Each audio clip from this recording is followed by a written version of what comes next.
Over the next couple of weeks, we'll be breaking down the 2013 NFL Draft, and we're going to start, Phil Savage, with the first round and the first pick, who happened to come to the Senior Bowl.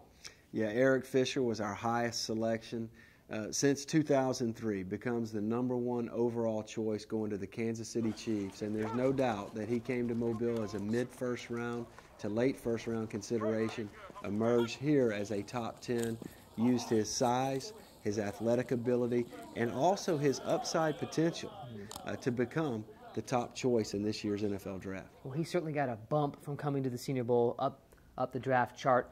A lot of players got bumps. Who got the biggest bump by coming to Mobile? I think maybe the biggest was Lane Johnson, the tackle from Oklahoma. He was seen as a late first, early second round type of consideration during the fall. Comes to Mobile, did not give up a single pressure in the one-on-one pass pro. And he took that, built the momentum into the combine, runs 4.72 at the combine, and continued to just propel up the draft board. He ends up going #4 overall, the Philadelphia Eagles. We don't know exactly what kind of offense they're going to be running in Philly, but under Chip Kelly, it's expected to be up-tempo. They needed athletic players, and Lane Johnson will be one of them. Several of those guys drafted near the top, obviously expected to jump in there and start right away. But give me a name of a guy, maybe a little bit farther down the draft board, who will provide immediate help to his team. Well, the Atlanta Falcons were in dire need of corners, and they were picking number 30. They vaulted up to number 22 with the St. Louis Rams. They take Desmond Trufant from University of Washington. Desmond had one of the best weeks of practice here in Mobile during Tuesday, Wednesday, and Thursday. He covered everything up like a blanket. And then at the combine, he runs 4.38, answers the questions about his long speed, and ends up being the 22nd pick overall. He'll play immediately for Atlanta as an outside corner, potentially as a nickel corner, and then he'll also be able to help them on special teams as well. As we break down each round in the next couple weeks, round 1, round 2, round 3, you're going to give us your best value pick. Give me your best value pick in round 1.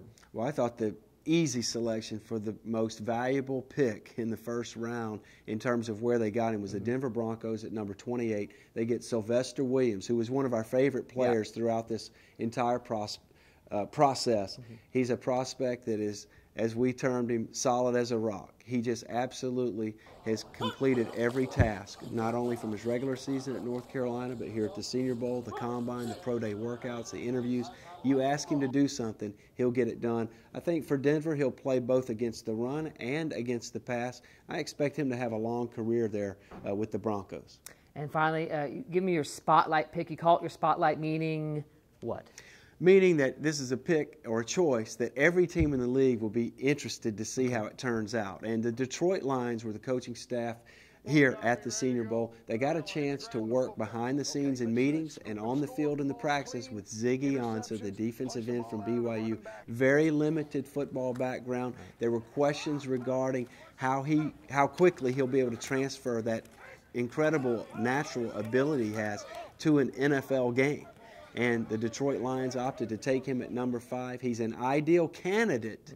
We'll see how quickly he can transfer those skills to Sunday production. But I think the entire league will be really interested to see how it turns out with Ziggy Ansah and the Detroit Lions. It looks like a perfect marriage, but only time will tell. But certainly the player with maybe the most upside potential of any prospect in this entire 2013 draft class. You talk about his upside real quick. I mean, is he a guy that could either be an all-pro for several years or maybe be out of the league in 5 years? Is there a risk with Ziggy because of his inexperience, or is there just too much upside there? I think there is some boom or bust quality to this choice. However, because of the dimensions, 6'5", 270, 4'6" in the 40, the way he converted what he learned in practice to the game here at the Senior Bowl where he had a dominant performance, I think the expectation is it's not a matter of if, but it's more a matter of when. Is it going to be halfway through his rookie year or a year from now?